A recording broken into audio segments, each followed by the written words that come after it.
My name's Mark Elliot. I'm Cabinet Member for Resources, which means I'm responsible for the overall finances of the Council and the budget setting process, which has been an extremely challenging process this year.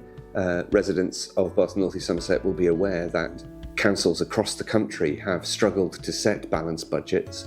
I'm pleased to say that Bath and North East Somerset is not one of those. We are proposing a balanced budget.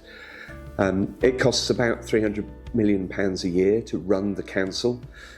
We raise about £135 million in council tax and business rates, but that obviously leaves a huge gap then.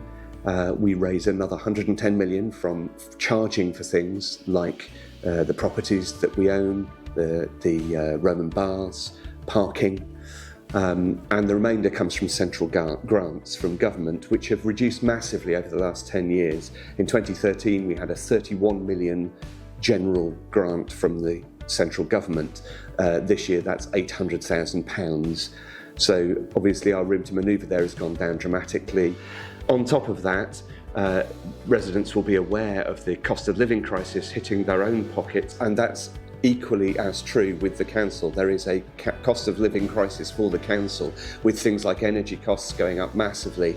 We also have a huge increase in demand and cost pressure on our social services, which is where well over half of our £300 million of spending goes, which has meant that we have had to work very, very hard to make sure that we can provide those services.